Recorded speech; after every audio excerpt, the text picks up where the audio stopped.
There's also a concept of a service manager, right? And a service manager does something more. What is a sustainable business model, and when does a business model become sustainable?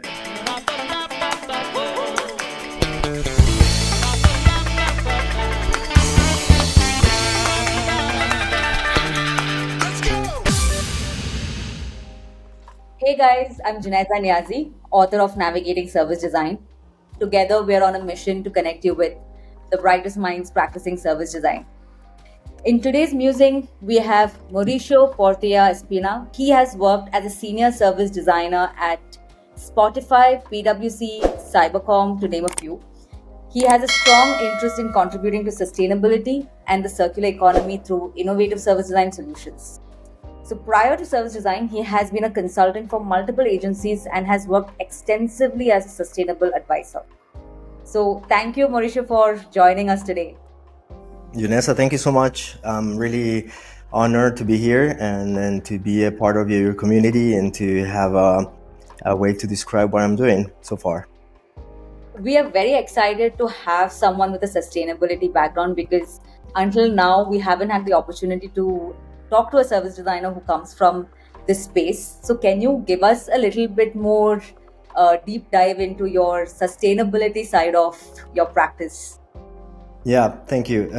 Let me just give you a quick background. I'm a Colombian living in Sweden, Stockholm. My background was in ecology and biology, and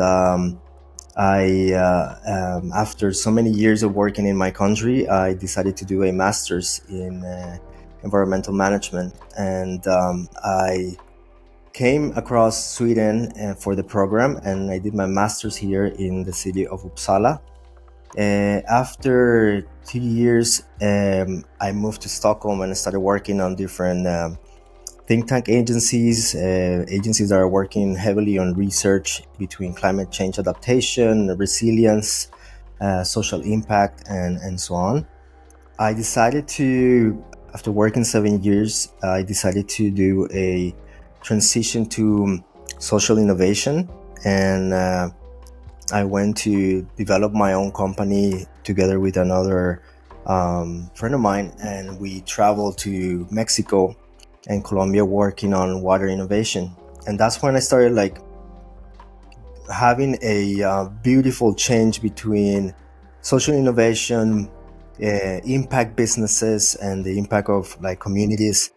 And I returned to Sweden. I said, okay, I'm really good at this work of working with communities, but I didn't have the right expertise on working on more the innovation part, the innovation management, different process that could go into creating perhaps product or businesses or services. And that's when I did another small education at Hyper Island, and I focused then in digital business with a focus on service design. After that, I have been 7 years working in service design, and I also combine both worlds. As a consultant, I have been working on the environmental sector as a digital sustainability advisor to companies, where the role is to advise companies where they want to transform their businesses and trying to align with corporate social responsibility guidelines, but at the same time also do a proper sustainable reporting of their activities and so on. But we go even back, even the beginning, to define exactly the business concepts they want to do and identify challenges along the way, and trying to go through different methods from service design perspective into aligning what could be those services at the end. So, just I wanted to take two steps behind where you were saying that you were working with communities and you realized you were really good at it. Can you give us an example of the community work that you did? Yeah. So part of the business value that we were bringing to these communities was to invest in small and medium enterprises of people that had ideas. It could be an idea of farmers that have access to their animals, and they wanted to sell their subproducts, for example, goat milk, and but they didn't know how to do it and what to do. So we went not only having a conversation with that person that had this idea, but also connecting them into different tools and workshops and to identify what could be useful to do, and then connected them to opportunities for investing and creating them like small stores where they can sell their cheese, and connecting them to even bigger companies. So we did that in a small scale, but it was important for us to look at the whole value chain of things happening. And that was really important because we didn't see only the farmer and the product. We saw, okay, what was the bigger picture here? What are they trying to do? How their lives can be impacted? What kind of sustainable practice can applied? What do they need in terms of financing? What do they need in terms of creating their own businesses? Most of them, they had an idea, but they didn't have any aspect of financial and business proposition to create their own businesses.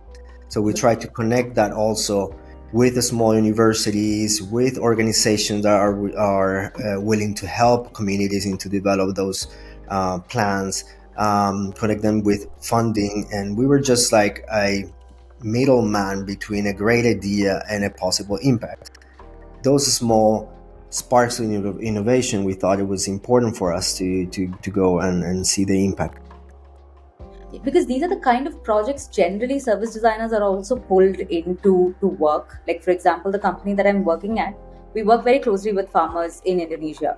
So where was the gap that you felt in your skill, that you thought that, okay, I have to go get a master's in service design and business innovation, and then bring it back to what you were already doing? I think you were already doing a lot of service design related work. What was the skill gap that you felt that you had to go and do a master's or further up your knowledge? Yeah, I think because I came from the research world and I was framed into the more scientific approach, and joining someone that had a little bit more business background, the word is not clash, but I thought it was like two different worlds colliding and trying to make something positive. I had to learn so many things, and I had to unlearn so many things on the way to do this work. When I came back, it was more of a personal journey that I was feeling that passion of sustainability is still there, but I also have another passion of more like a handcraft, helping people do things and taking things out of my hands and talking and creating something. And I didn't know what was that something. So when I started, I know it was something related to business. It was something related to small things, small impact, working with experiences, working with services. And then someone told me, I think you could be a really good person for a service design position. But I needed to know what exactly is experience, what is user experience, what is services, and so on. So I had to start from another totally different world and learn these new concepts. So did you find yourself having a conflicting thought process because you're very scientifically oriented versus to do a business you just have to try? There's no right research. Yeah, I think the two worlds have a lot of similarities in a way, and I want to say I think I also share your view that user research and service design, I have met so many people from this background that they have two different backgrounds before. A lot of people come from sociology, anthropology, even come from doing their own business, and they thought, okay, I'm really good with people, and I think that's the starting point. Be good at people, be good at listening, be very good doing observation, putting yourself in the shoes of people. I think that's the nature, right? But The two worlds have a lot of similarities. I would say. I mean, in the scientific world, you do question. That's the first thing. What is exactly the problem? Yeah. And then you start framing hypotheses. But what you do is, instead of a big I mean, you do also interviews, but I think instead, like, the big sample that you do is through papers, scientific papers that will back up your opinion.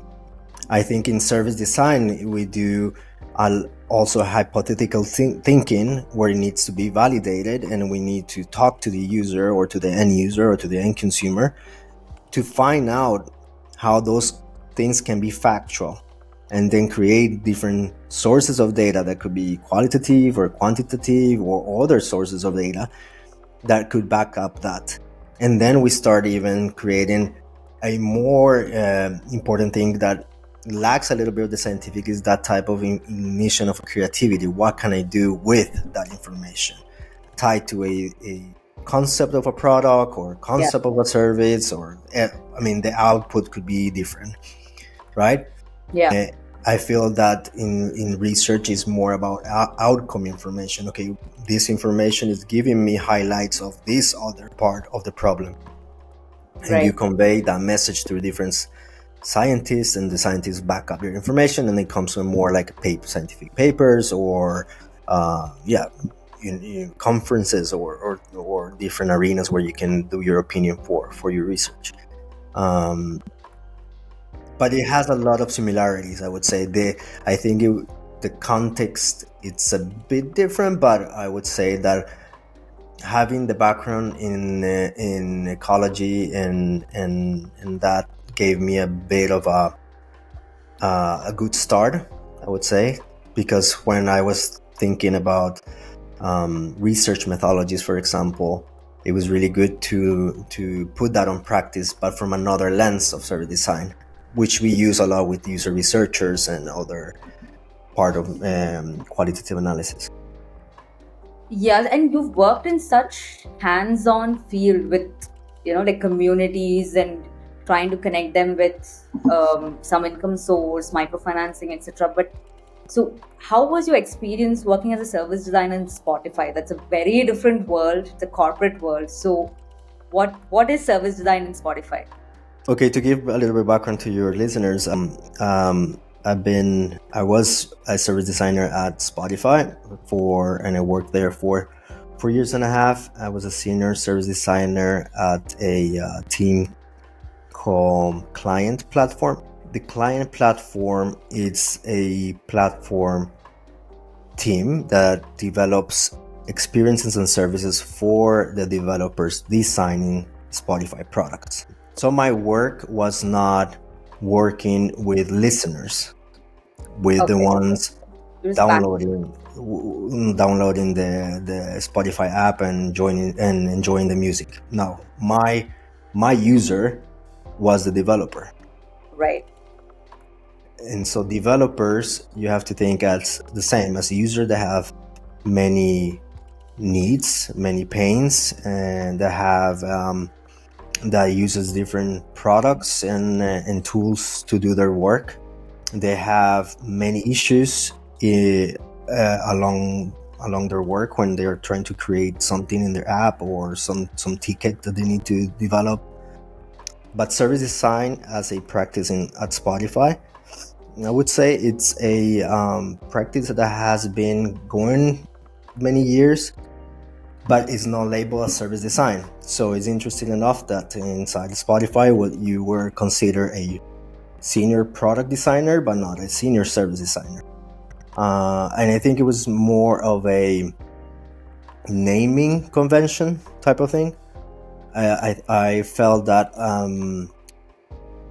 from the experience I had at Spotify, this change due to many things that were put in place within design framework, and that started to change to better highlight the competences and skills that designers had, and trying to also highlight how interdisciplinary design practices are, and really put names as it is. So at the end of my years at Spotify, we started to see a big movement of new service designers coming into the organization, which was great. I think we started to build a space in that.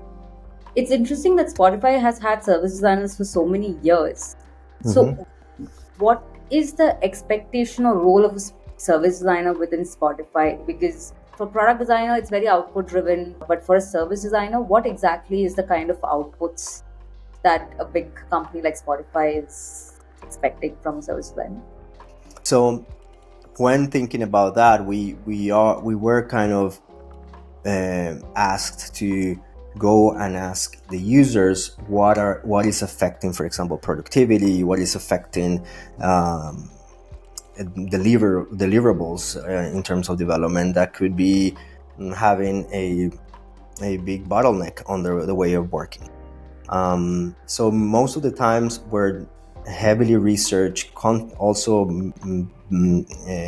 cross-referencing a lot of information from qualitative and data and quantitative data, together with data scientists, seeing how even the tools that we offer to developers was helping them to do work in a better way, having a better performance, having a faster way of working, or even increasing their type of workload. At the end, we would just really highlight many areas of impact, and that we will detail in not only in journey mapping, but we will just create a whole organization or the department service blueprint that we can start going through even the product backlog affect how that product backlog affects even the journey of the experience that we offer to developers, and that is going through management, and then management will create strategic operational business decisions, and that would affect even positive to the user. So a lot of the outputs and of what we do at service design, I mean, it would be heavy presentations, workshops aligning stakeholders, workshops that are going more from the innovation perspective. What can we do with the issues that we were highlighted? Micro journeys, journeys that can detail even product specifications, up to service blueprinting of not only one area, but how even it can impact other type of areas, or even another business operation areas. So those were kind of outputs. There is a huge knowledge gap in big companies what to do with service designers, right? They're not as mature as Spotify. So if we had to pitch ourselves to a big company so that they mature in their practice of service design, what do you think should be that pitch, or how essentially can we bring in close the knowledge gap in big companies so that they become like Spotify? Such a positive question. I think, Vanessa, you're spot on that, and I did that. We did that in our team so many times, because there was this misconception and also lack of knowledge of what exactly a service design do.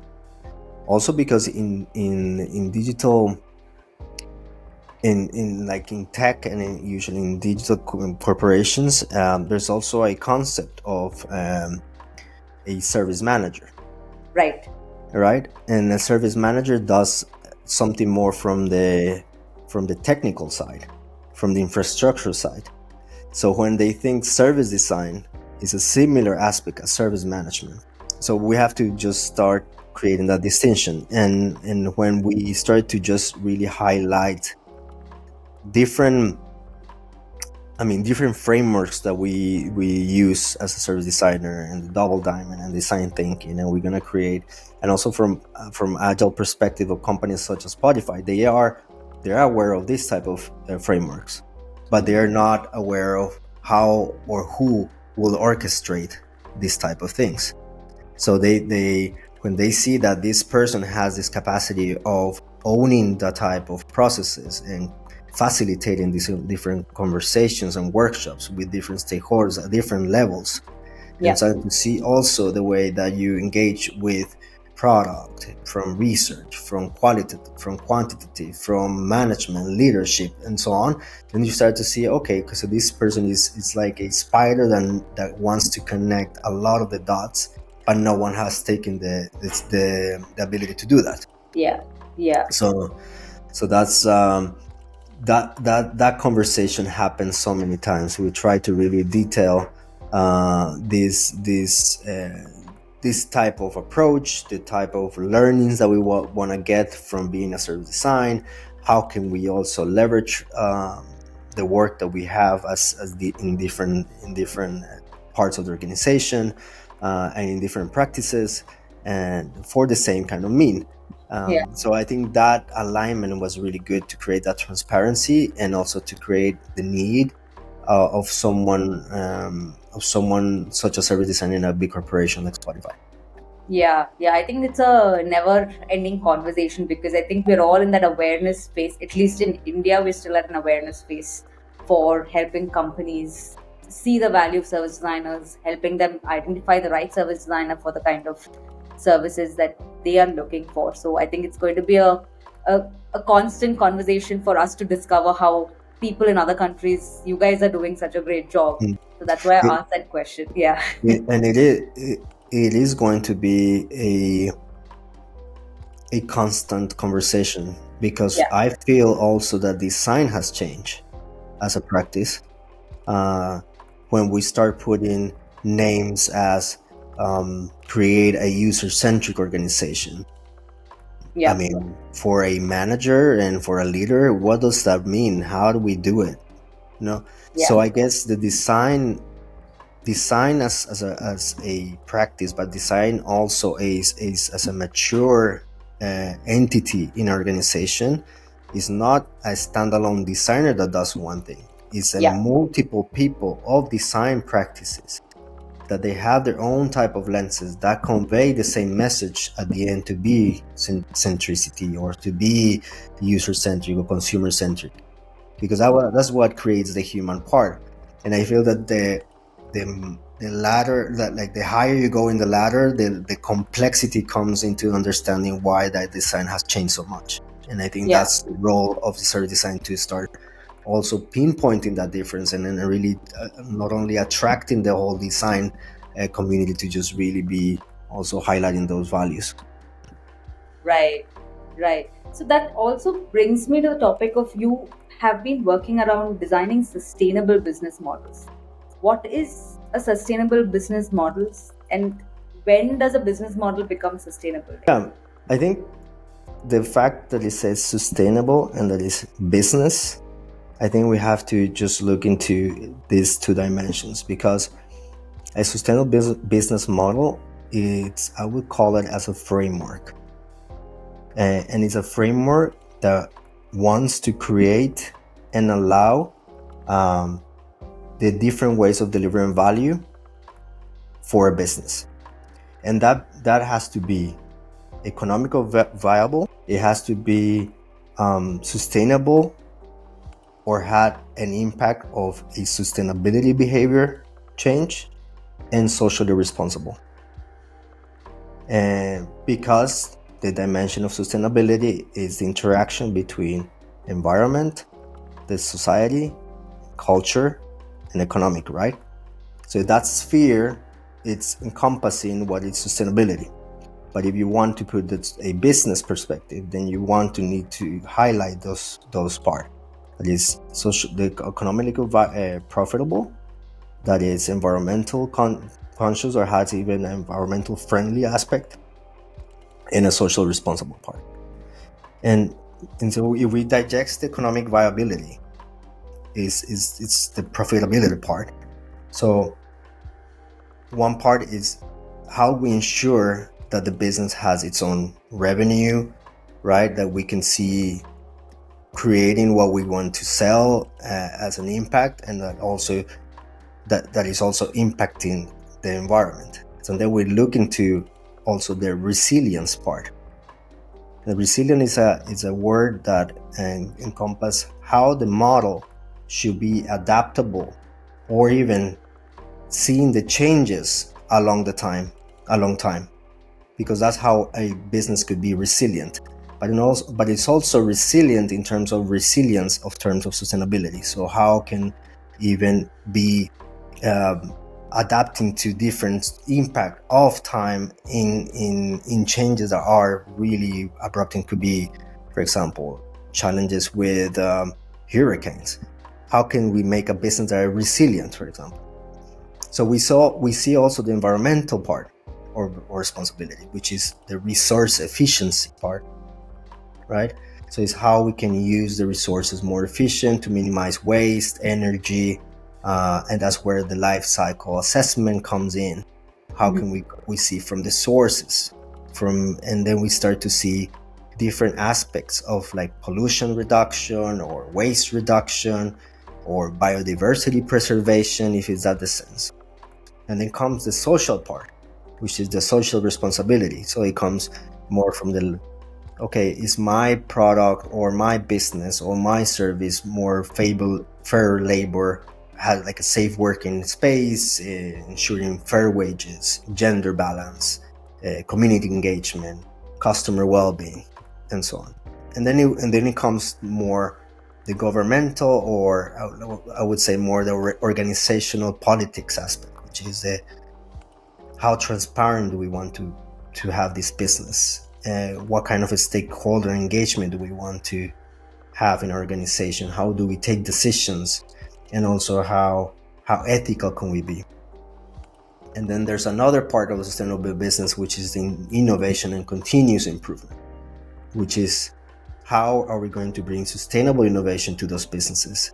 If we take a look about the whole value and the whole canvas of the business, how do we develop new products, new services, new processes to contribute to sustainability? And how do we do continuous improvement? How we see people committed to do this ongoing evaluation of our practices? But in these kind of sustainability frameworks for businesses, generally they're focusing on sales or profitability and that aspect of the business model. So what would trigger businesses or companies to take a sustainability approach? Like, is it because of certain policies and certain compliances that they have to follow, or is it something that the business stakeholders decide together that yes, we have to put in a percentage of our income into making this business sustainable? How do you become a sustainable business? I think you're spot on. I think it's both frameworks, community frameworks, state frameworks, city frameworks, country frameworks. That's one part. But one thing is that there could be many frameworks at the state level or even like country level. But that if that translates to businesses, that doesn't happen that easy. Usually happens because when designing the products or designing the services, you start saying, okay, I have a decision to make in terms of my cost of materials, for example. And also, a big part of the influence of this is what I was telling you about the nudging and behavioral part. The fact that many people, many users as us, are starting to change the status quo and the discourse of things, are making pressuring companies to start adapting and creating new type of businesses that could even highlight the value of sustainability or highlight the value of social economical aspects. Or it could be that I really want to create my own business so transparent that it will allow people to really connect to my brand even better. So I think that's what is happening. That's what it makes the companies having decision. Other could be that they have a team in place, but they want to understand how can I create a process where people start thinking internally in how do I really create new products.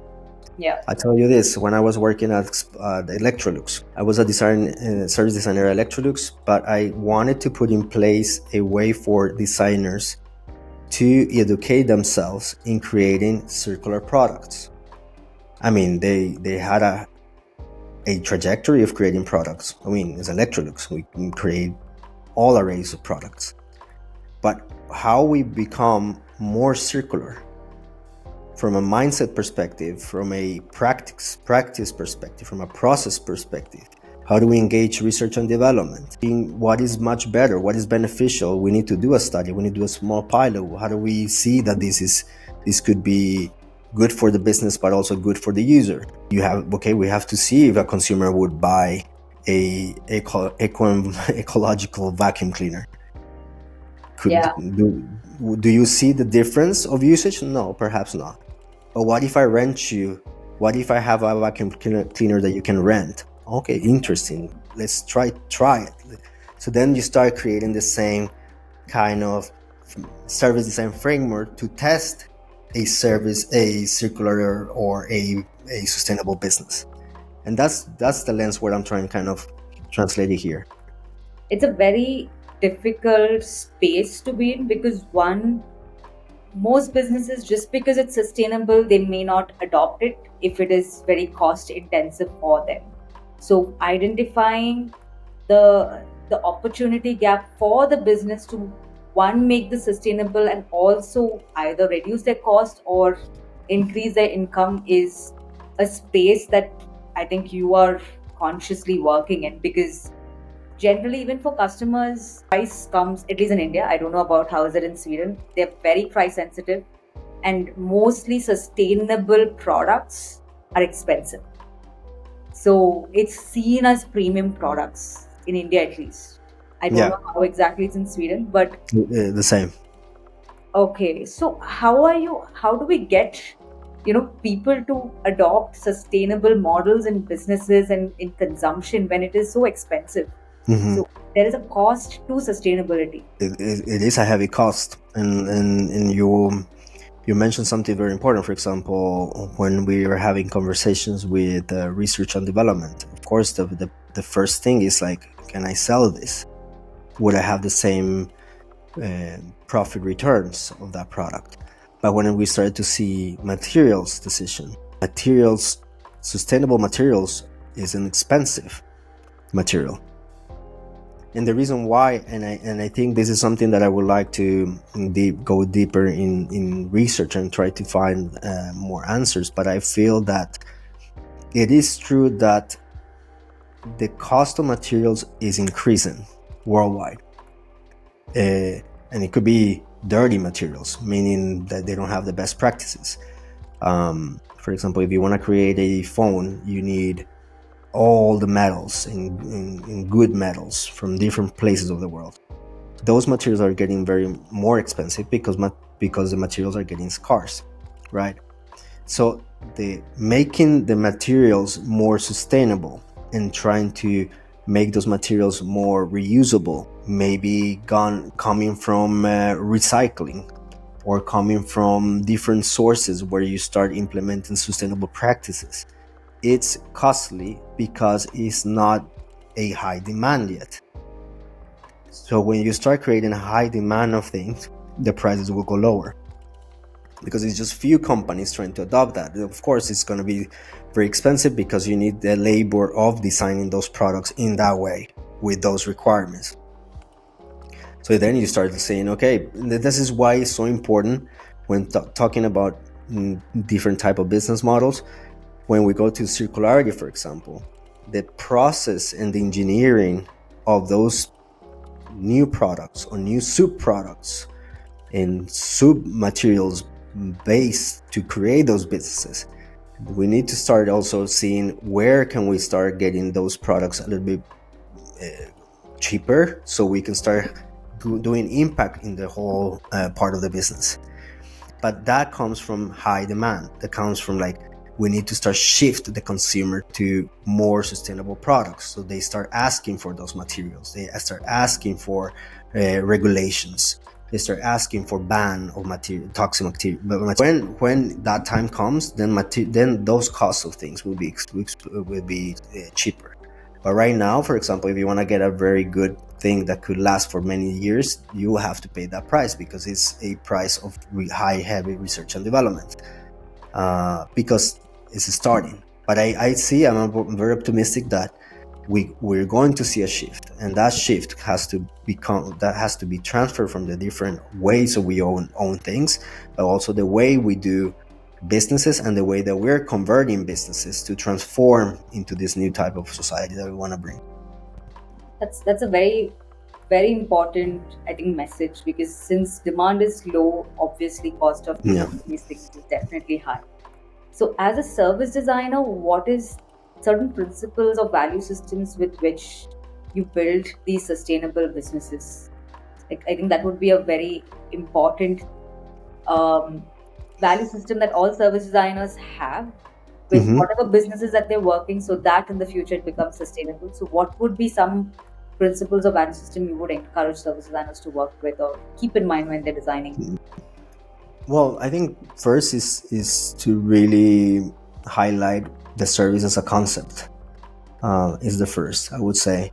I think if we have emphasized the important and a clear objective and clear outcome of what would the service is intending, it would be good for us to understand and have a way to articulate as many aspects of the service as possible.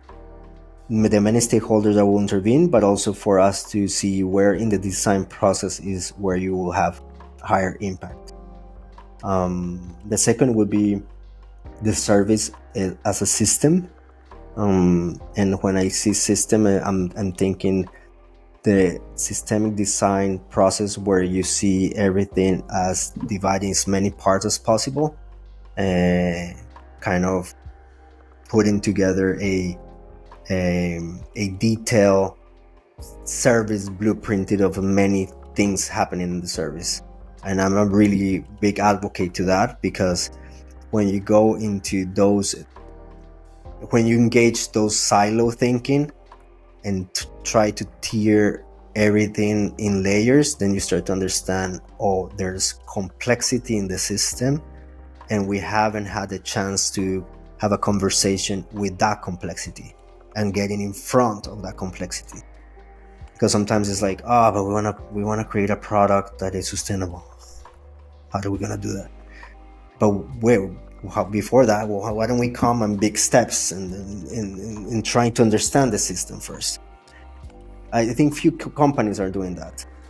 And the other part is define services where you see a possible value of modularity or reusability. For me, it enhances the flexibility and sustainability. It allows businesses to scale service efficiently. It allows also way of adapting new needs. It makes the value to be transferred to the user and to create new consciousness to the user. And the other part would be a service logic. And I think it's important to understand not the service as an outcome-oriented services, rather more as a value co-creation service. What does that mean?